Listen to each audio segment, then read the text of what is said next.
सभी को जय सिया राम। जैसा कि हम सभी लोग जानते हैं कि रामचरितमानस के लंका कांड को हम लोगों ने अभी अभी पूरा किया है। और आज हम लोग जुड़े हैं कि डॉक्टर राजरानी शर्मा जी से इस लंका कांड की पुष्पिका को जानने समझने के लिए। तो ज्यादा समय नहीं लेंगे हम। और राजरानी जी, आपका बहुत बहुत स्वागत है राम कुटुंब में। आप आइए और अपने विचार से, ज्ञान से, बातों से हम सभी लोगों का भी थोड़ा लाभ प्रदान कीजिए। यस अब यस दीदी बिल्कुल। मुझे म्यूट कर दीजिए, पता नहीं क्यों मेरा म्यूट नहीं हो रहा है।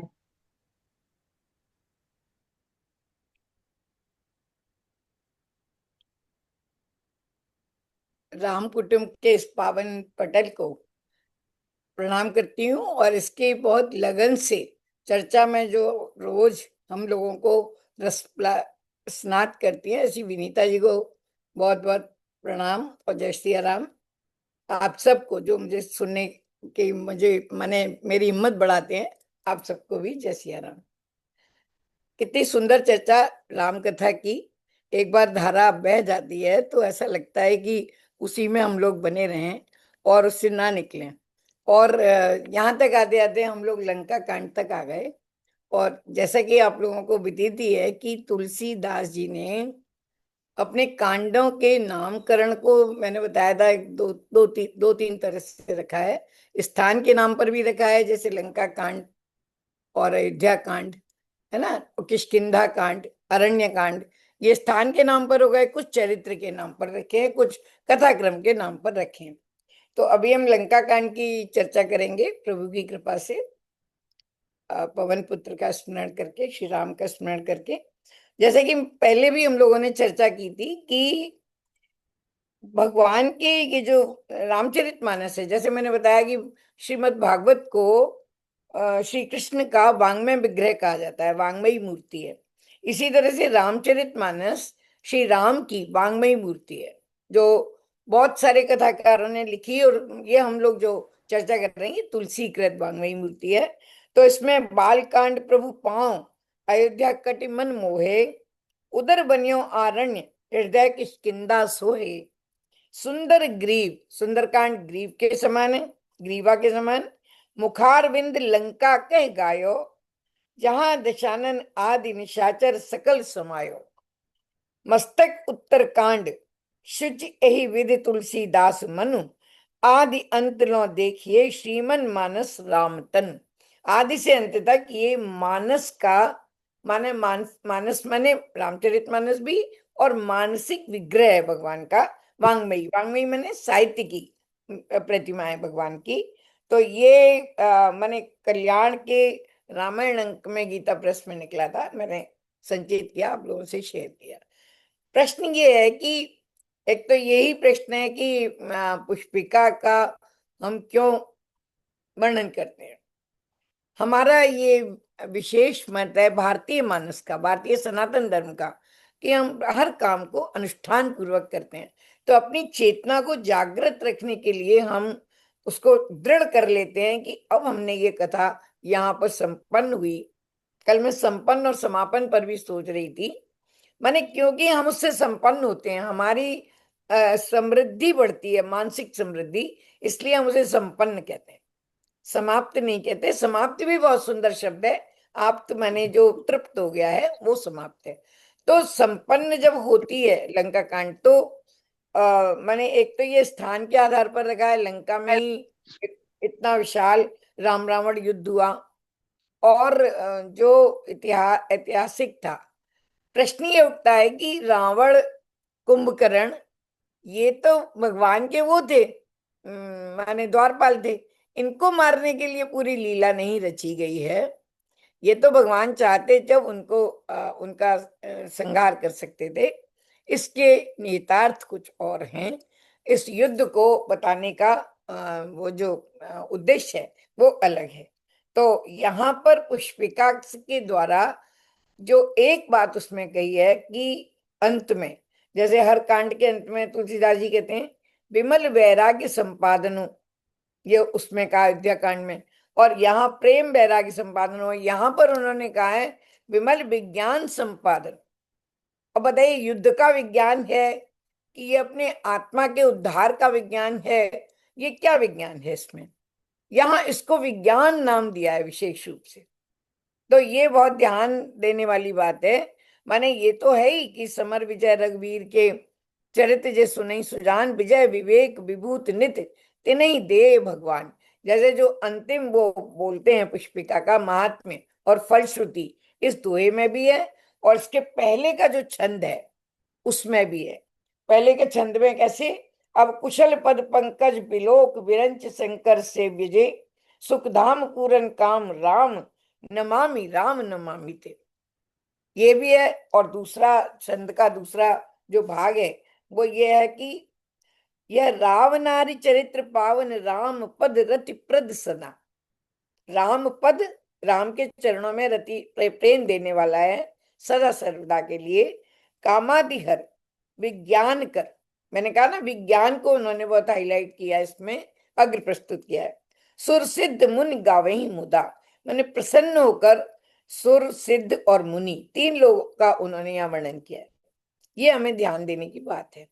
और इस इन तीनों के लिए उन्होंने जो चीजें दी हैं, मुनियों को विज्ञान की बड़ी जरूरत होती है, मुनियों को शोध की बहुत आवश्यकता होती है। तो विज्ञान का संबंध, क्योंकि आप देखिए कि जब भी वाल्मीकि जी की चर्चा करते हैं तुलसीदास जी, तो उन्हें विज्ञान बुभु कहते हैं, हनुमान जी को और वाल्मीकि जी को। वो वैज्ञानिक मानते हैं, ये हमारे सनातन के वैज्ञानिक हैं। अनेकानेक अगस्त्य ऋषि हैं या कोई भी मुनि हैं, अनेकानेक मुनि, तो वो विज्ञान के लिए है।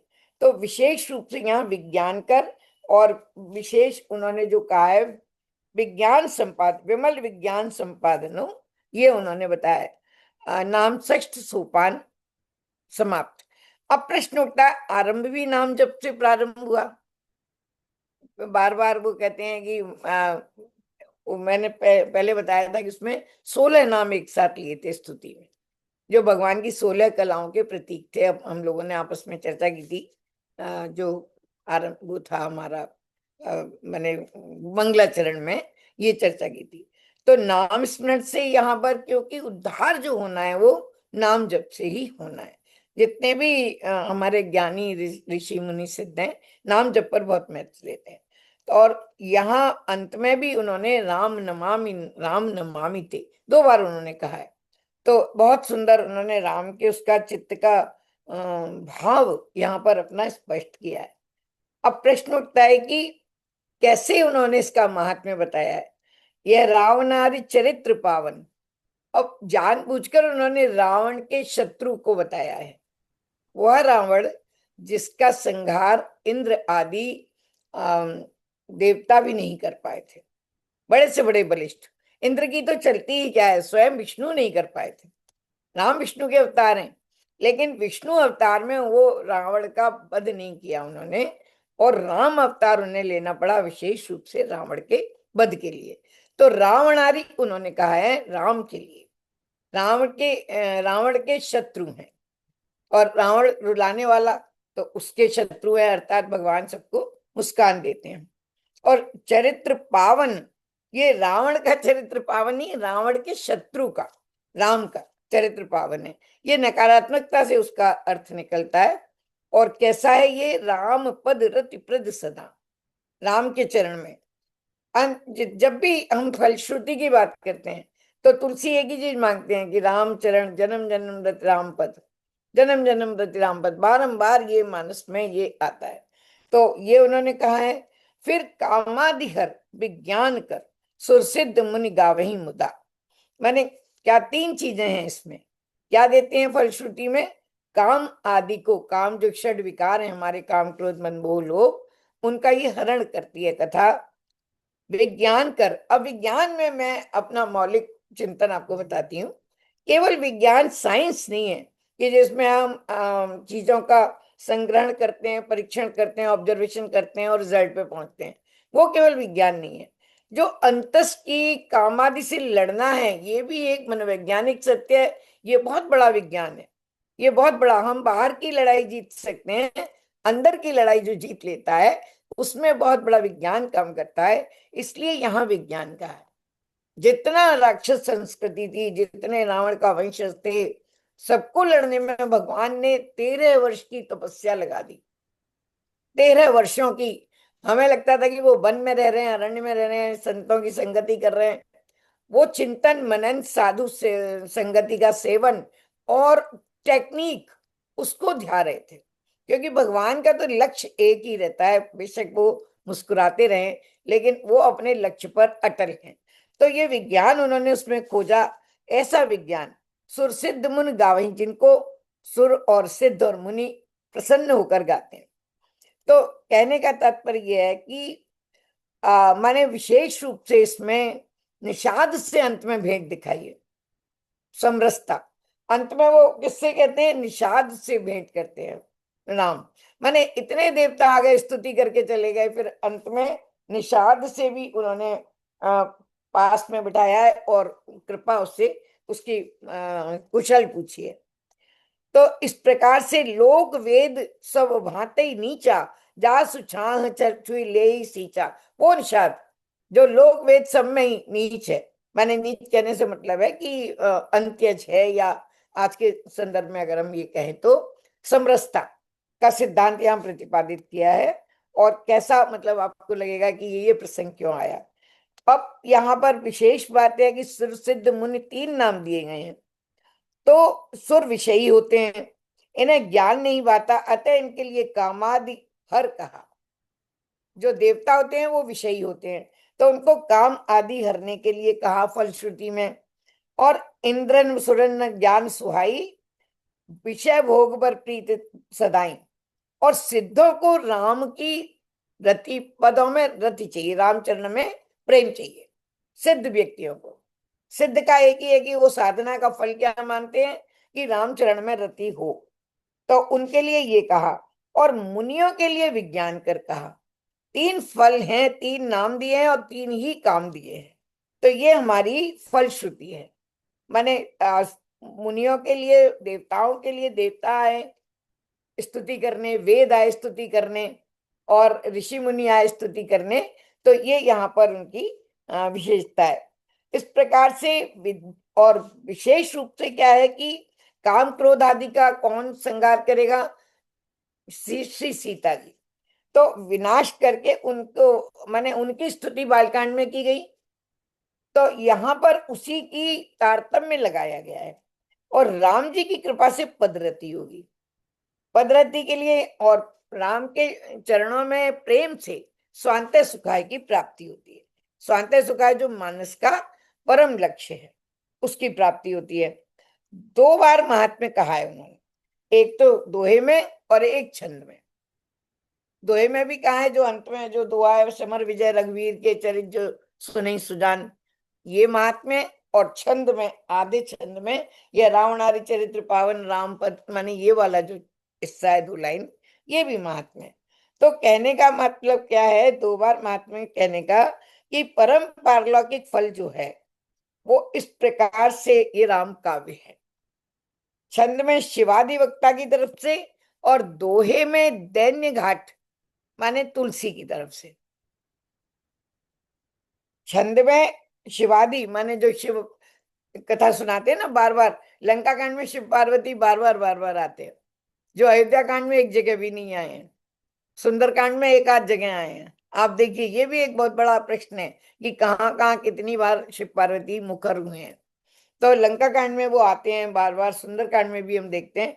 तो यहाँ पर ये जो छंद में वो माने जो शिव का जो घाट है, वहां से शिव पार्वती संवाद का, और दोहे में तुलसी और पाठक या श्रोता या संत समाज दैन्य घाट है, वो वहां पर ये कथा कहते हैं।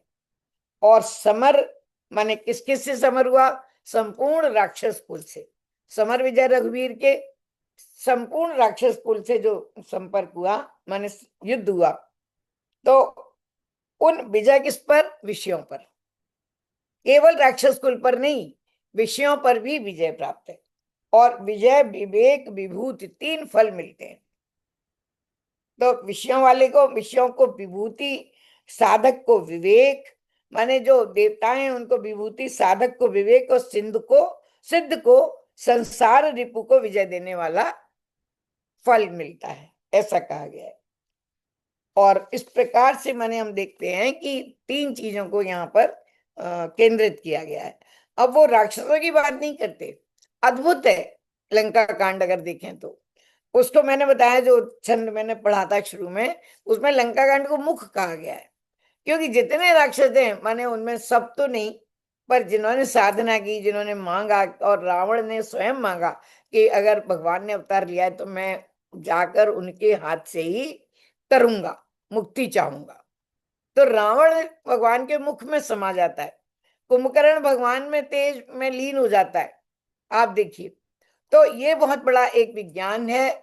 और यहाँ पर इसलिए लंका कांड को मुख कहा क्योंकि सारे राक्षस भगवान में समाहित हो गए। माने ये विशेष इसमें बहुत सारी अंतर कथाएं हैं इसमें। तो वो कहते हैं कि जब पाइये ते हरि भगत देख खगेश विचार, और विशेष रूप से इसमें तीन रस की चर्चा की गई है, तीन रसों की। सब जगह हमने देखा रौद्र, भयानक और हास्य भी है। जब युद्ध में हास्य पैदा हुआ है, कितनी बार आदरणीय विनीता जी पढ़ा रही थी। और बीभत्स, बहुत जगह बीभत्स है, बीभत्स रस भी है।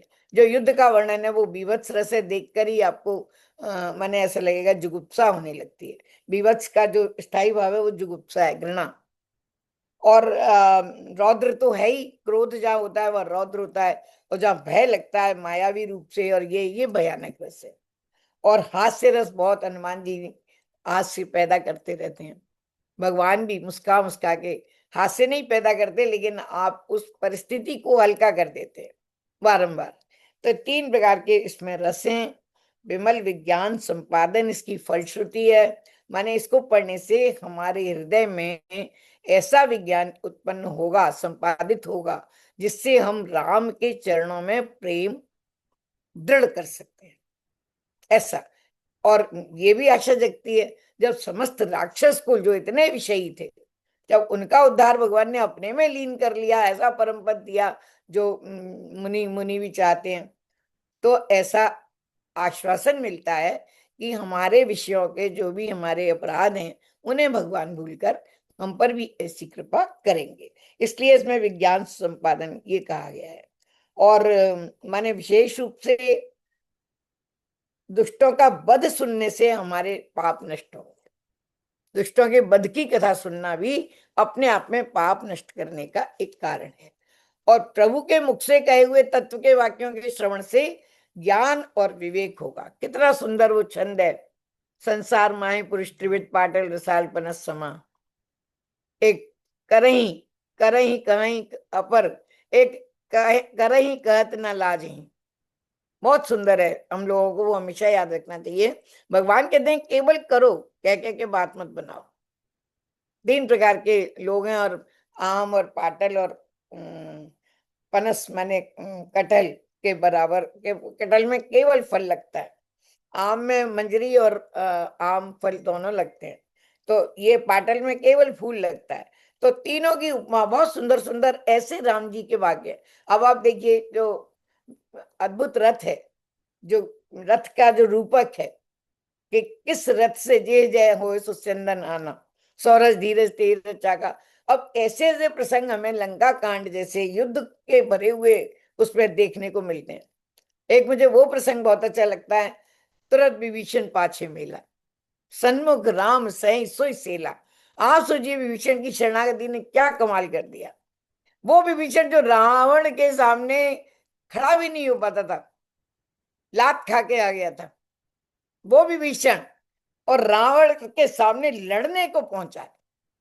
कितना बड़ी क्रांति राम ने कर दी। ये विज्ञान है। विभीषण की मनोवैज्ञानिकता बदल के क्रांति कर दी।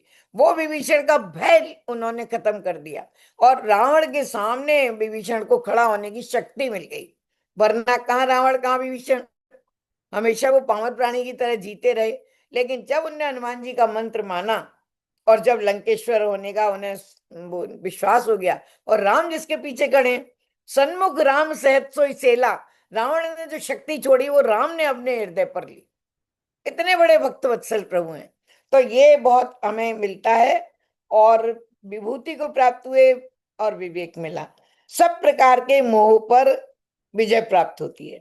जीव नित्य विभूति को प्राप्त होता है, श्री राम रघुनाथ जी षड ऐश्वर्य युक्त हैं। 6 ऐश्वर्य हैं, बार बार विंध्या जी बताती हैं उनको।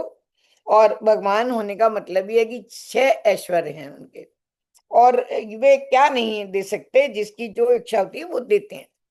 भगवान के मम दर्शन फल नित्य अनुपा, सहज अनुपा जीव भाव निज सहज स्वरूपा, भगवान कहते हैं। इससे बड़ा फल क्या होगा?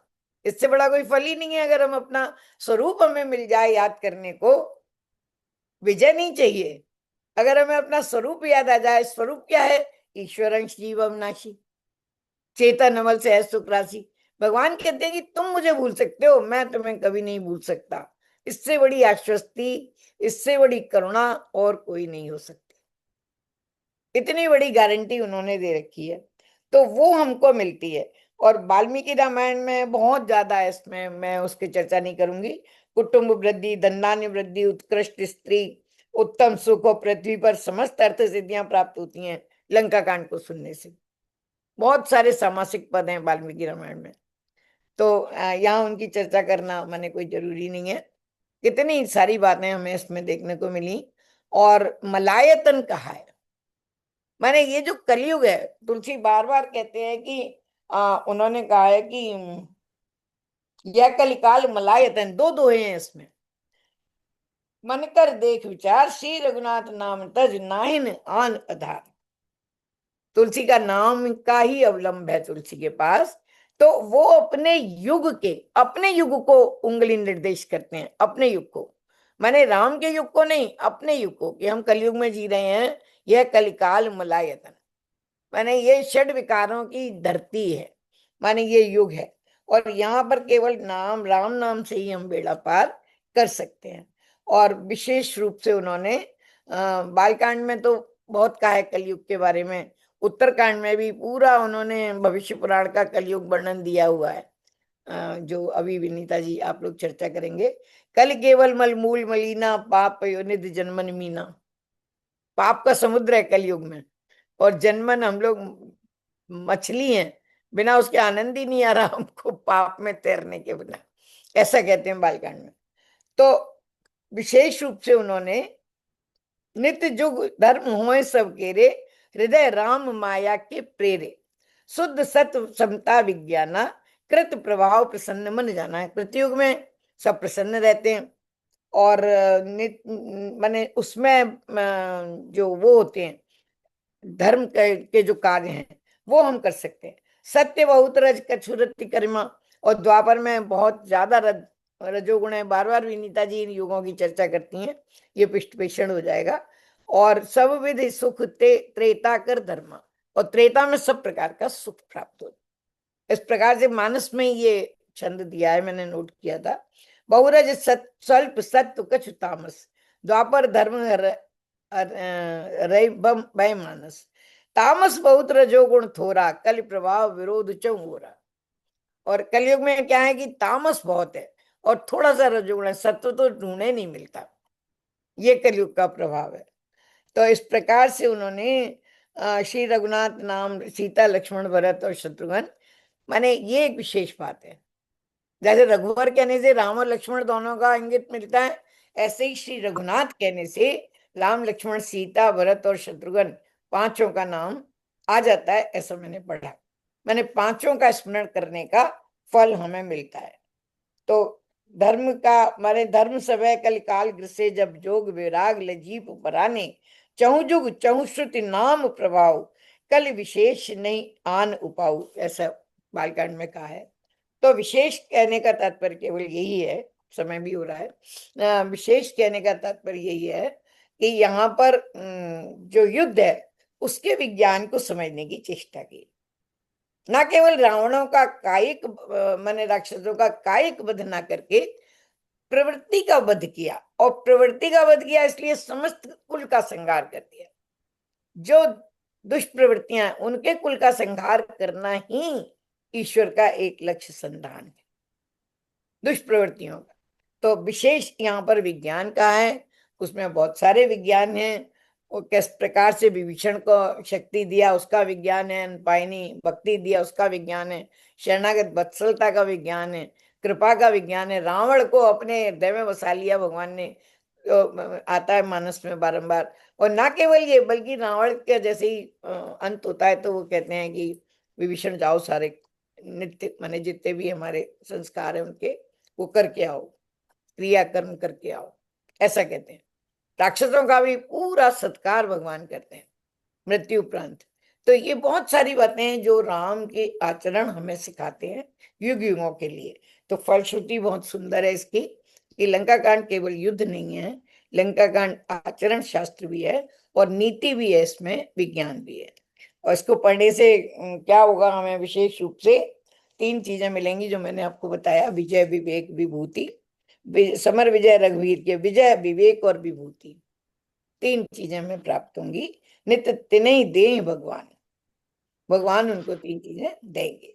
क्योंकि चर्चा करने से, बहुत बड़ी चीज है चर्चा करना। गीता में भी कहीं सुनई अनुमोदन करही, ते गोपद इव भवनिधि तरही। तो जो संसार सागर है उसको हम गाय के खुर के समान पार कर पाएंगे, ऐसा चर्चा का महत्व है। आप लोगों ने मुझे सुना, पूरा समय मैंने आपका ले लिया, प्रणाम करती हूँ। बहुत अच्छा दीदी, बहुत बढ़िया। आप भी सुनेंगी? अच्छा, बहुत सुंदर, बहुत सुंदर। बहुत बहुत प्रणाम बढ़िया, करती बहुत हूँ। जय बढ़िया। सिया राम। जय सिया राम। बहुत बहुत जय श्री धन्यवाद राम। राज रानी जी। बहुत ही सुंदर आपने अध्ययन करके और उसको समेट के, बहुत को थोड़े में समेट के आप कह रहे हैं कि पूरा समय दिया। हम लोग तो कह रहे हैं कि अभी और समय होता तो और भी सुन सकते थे। बहुत बहुत धन्यवाद। कभी मौलिक चर्चा करेंगे, कभी भी आप जी कहेंगे बिल्कुल, अभी हम लोग तो इस मुझे हफ्ते लगता है। लंका कांड पर चर्चा करेंगे, करते रहेंगे।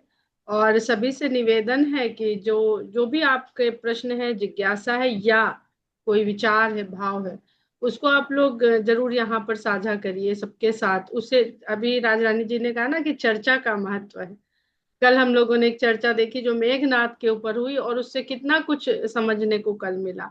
तो जब तक चर्चा नहीं करेंगे तब तक आनंद नहीं आएगा। वक्ता श्रोता में आनंद नहीं है, चर्चा में ही आनंद है। बहुत बहुत धन्यवाद। अभी हमारे पास कुछ 7-8 मिनट हैं, तो अगर कोई राजरानी जी से ये जहां से छंद से और उन्होंने अभी बहुत विस्तार से बताया, उसमें कोई भी किसी के मन में कुछ और जानने की इच्छा हो तो प्लीज उनसे पूछ सकते हैं। डॉक्टर राजा रानी जी, आपने बताया कि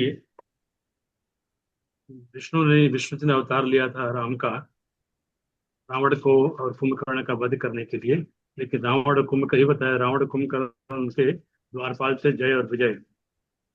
ठीक है, मैं ठीक से समझ नहीं पाया, अभी समझ नहीं आ रहा मुझे कि उनको जब जय और विजय उनके द्वारपाल थे तो उनको मारने, वध करना क्यों आए थे? वध करने की जगह पे उनको उद्धार करने के लिए आए, ऐसा कह सकते हैं? हाँ, ये बिल्कुल आप सही कह रहे हैं। मैंने कहा उसको रावण वध ही कहा जाता है वैसे। हाँ, अच्छा। उद्धार करना तो है ही, लेकिन कहने का तात्पर्य यह है कि उसमें मैं एक बात और अपनी तरफ से कहना चाह रही थी, वो भूल गई हूँ कि भगवान संतों का इतना आदर करते हैं। सनकादिक के वचन के लिए उन्होंने ये किया। जी।